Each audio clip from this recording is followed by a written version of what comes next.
झारखंड विधानसभा के मानसून सत्र में कई सवाल उठाकर मुख्यमंत्री से जवाब मांगने पर भाजपा के 18 विधायकों का निलंबन का मामला अब स्पीकर के लिए भारी पड़ता जा रहा है। भाजपा के विधायकों ने स्पीकर को हटाने के लिए नियमों का हवाला देते हुए विधानसभा के प्रभारी सचिव को ज्ञापन सौंपा है और आरोप लगाया है कि स्पीकर निष्पक्षता से लोकतंत्र के इस दायित्व का पालन करने के बजाय जेएमएम के कार्यकर्ता के तौर पर ज़्यादा एक्ट कर रहे हैं। उन्होंने यह भी आरोप लगाया है कि मुख्यमंत्री का बचाव करने में स्पीकर लगे हुए हैं।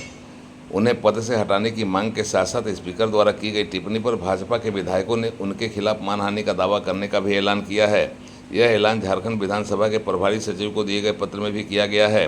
पत्र के जरिए स्पीकर पर कई गंभीर आरोप लगाए गए हैं और नियमों का हवाला देकर उन्हें पद से हटाए जाने का आग्रह किया गया है। उन पर मुख्यमंत्री और सरकार के इशारे पर काम करने, सदन की लोकतांत्रिक मर्यादा को तार-तार करने का भी आरोप लगाया गया है। यह भी कहा गया है कि झारखंड मुक्ति मोर्चा के एक विधायक सुदीप कुमार द्वारा लाए गए निलंबन प्रस्ताव पर विचार करते हुए स्पीकर ने भाजपा के 18 विधायकों को निलंबित कर दिया, जबकि नियम यह कहता है कि ऐसा प्रस्ताव संसदीय कार्य मंत्री ही ला सकते हैं। झारखंड विधानसभा के अध्यक्ष पर यह भी आरोप लगाया गया है कि वह निष्पक्ष नहीं रहे और पिछले लोकसभा चुनाव में उन्होंने अपनी गाड़ी पर झारखंड मुक्ति मोर्चा का झंडा लगाकर दुमका से पार्टी के प्रत्याशी का चुनाव प्रचार किया।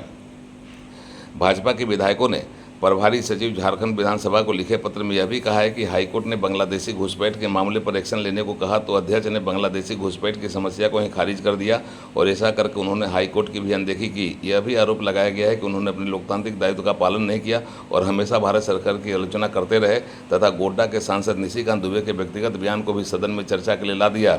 ऐसे कई उदाहरण देकर भाजपा के लगभग 2 दर्जन विधायकों ने इस पत्र पर हस्ताक्षर किया है और उसे प्रभारी सचिव को देते हुए तत्काल स्पीकर को अपने पद से हटाने की मांग की है। इधर एक तरफ जहां स्पीकर के खिलाफ मोर्चा खोल दिया है भाजपा के विधायकों ने, तो दूसरी ओर उनके खिलाफ मानहानि का दावा करने का भी चेतावनी देकर कानूनी लड़ाई भी करने की बात कह दी गई है। जिन 18 विधायकों का निलंबन किया गया था उसे नियम विरुद्ध बताते हुए विधायकों ने इस निर्णय को स्पीकर की मनमानी बताया है। फिलहाल जिस तरह की टकराव की स्थिति नजर आ रही है, अब यह तय हो गया है कि विपक्षी दल भाजपा सरकार को और स्पीकर को सस्ते में नहीं छोड़ने वाली और लगातार अब वो हमला पर रहेगी, सदन के अंदर भी और सदन के बाहर भी। और जैसी संभावना है चुनाव आने तक झारखंड में यह दृश्य कमोबेश झारखंड के हर एक जिला से लेकर सदन के अंदर देखा जाएगा।